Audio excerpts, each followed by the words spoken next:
This song is about everything I like about mosquitoes. Question 32 asks us to identify two of the health professionals in the question above and talk about the interrelationship between them. The GP could be interrelating with a psychologist or a social worker through accessing people to a mental health care plan, funded mental health service, a limited number of visits. I think it's around 10 at the moment, might be 8. Link between the social worker and a physio. So it could be that the social worker refers on to a physio, so physio able to look after aches and pains or physical complaints that someone may have.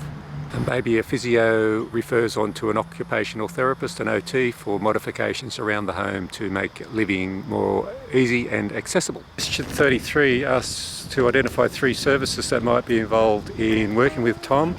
So basically this is asking you for a knowledge of services, so I'll just rattle off some. So Headspace being youth specific, helping young people access psychological support, could be GP or psychologists or support groups. Our Backyard is a local service working with people who are homeless and living in their car. Mullumbimba, we don't know if Tom identifies Aboriginal or Torres Strait Islander, but Mullumbimba is an Aboriginal specific family support service. Families, so it could be supporting young people, children, and also they work with Aboriginal people, Torres Strait Islander people with disabilities, so support in that aspect as well. As far as other services, you could even include Centrelink, so accessing financial support. The job network providers, I believe it's called Job Active from my little bit of research. You guys will probably know about helping people to link to jobs. The Multicultural Neighbourhood Centre, that's at Lambton. It's about working with people from CALD, culturally and linguistically diverse backgrounds, particularly helpful for people who don't have a lot of English skills just yet, and they have conversational English classes.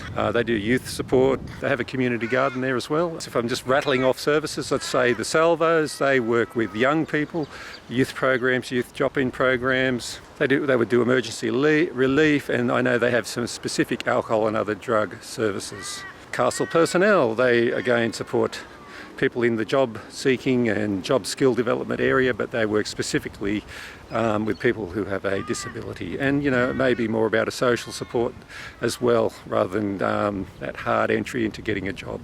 Government department called Families New South Wales focus primarily on ensuring children aged 0 to 8 have a good start in life, and things like parenting support and childcare programs, what are they called? Playgroups, supported playgroups. Family and community services, had a quick look.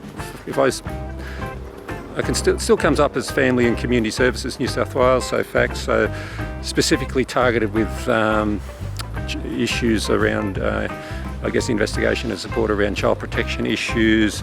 Homelessness, there's a link to home number, so I guess that's the universal number to start with accessing even support around homelessness. Domestic violence is also an area that Family and Community Services New South Wales are charged with. New South Wales Home Support Services, more about working with people over 65 and getting the support that they might need to live in their own home. I think Aboriginal people, possibly the access age is a bit younger, possibly is in the 50s, maybe 50.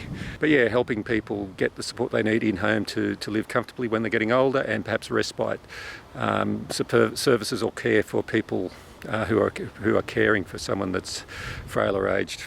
Another big non-government organisation locally, Catholic Care, so they do a lot of work around different groups, but they work with people at risk or who are experiencing homelessness and providing support in the way of food or goods that might help them. They work with young people in supported accommodation, but certainly young people with some specific needs around support, and maybe they're living independently, but Catholic Care provide that in-home support for those young people. And they do have a multicultural service, a specific service working with people coming from culturally and linguistically diverse backgrounds, but perhaps entering the local community as refugees.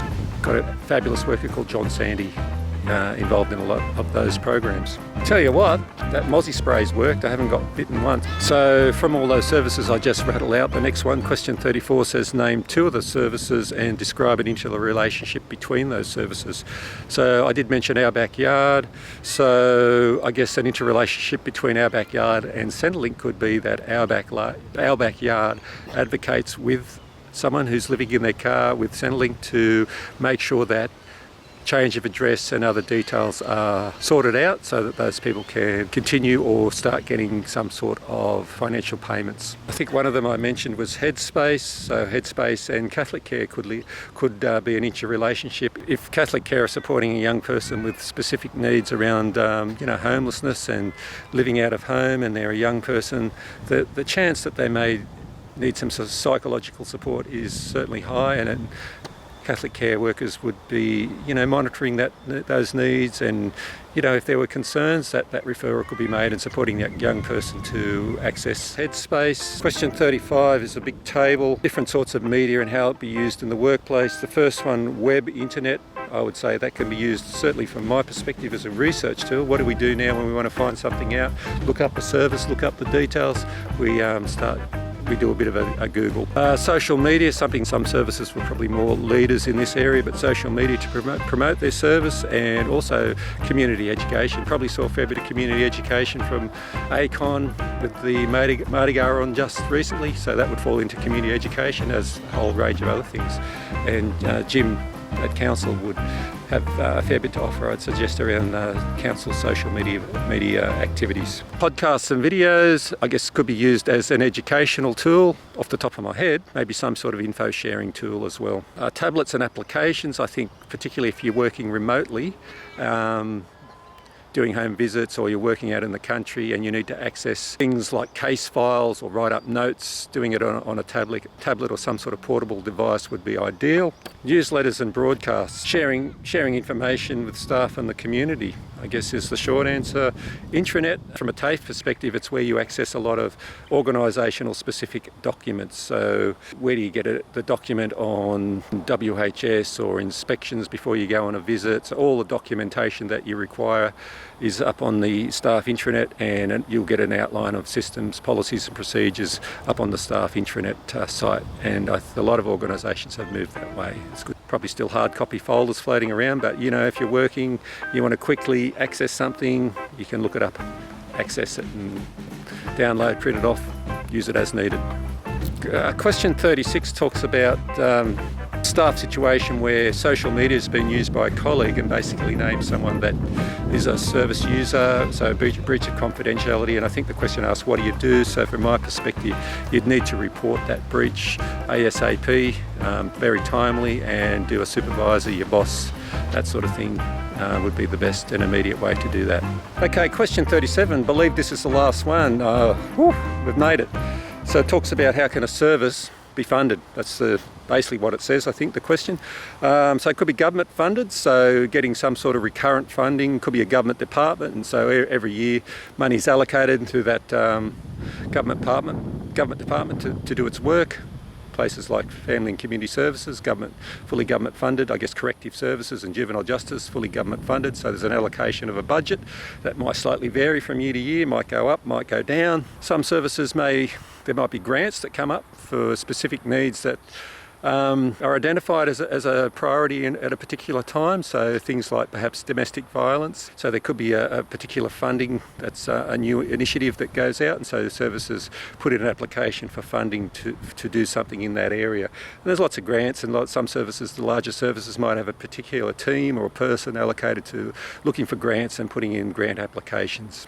So generally, if you get a grant application, it could be a shorter term pocket of money. Maybe it goes for a year, might be a bit less, might be a bit more, perhaps 3 years if you're lucky. Jim being at local government, I guess there's an allocation of money there, and local governments also would have to put in for tenders or for grants as well to do extra programs. So I think Jim would be able to explain that further than me at this point. Primarily local government, the local council is funded by rates as well as other government money allocations. I guess state government would also allocate money to your local councils. as well as they would also be going for grants. So I guess what I'm saying about grants or grant money can be particularly competitive from time to time. How else can services be funded? Well, this day and age, NDIS is the big newish way things are funded. So we've spoken about it, but in summary, people who have a disability, after jumping through quite a lot of paperwork and hoops, they can be allocated a certain budget or money to them, and they can spend that money for a service that meets their needs best. So they get to choose how they spend the money on the services that they require to make their life better. Fee for service is another way that services may fund themselves. So they provide a particular service. Counselling would be one that comes to mind. People pay for that service. Although when you're talking about mental health care plans, they can be Medicare funded. So I guess Medicare can help access psychological support with a social worker or psychologist that once you've got a referral from a doctor to go onto a mental health plan. Donations and fundraising, that's used quite regularly by some services. Some services have a big event every year, perhaps I think Maywell up around Maitland Disability Service, they have a gala or a big debate or something like that yearly. You know, people pay to go along. Churches and charities also fund services. So Catholic Care attached to the Catholic Church and Samaritans attached to the Church of England. Church allocates some funds wherever, you know, big organisations, I don't know the workings, but they've got a lot of money, I guess, and they have to allocate that across schools and services. There's probably others, but I think I've covered the main things. By Jove, I think I've got it. I think I've done it. 37, that's it. Wow, it's been a long road.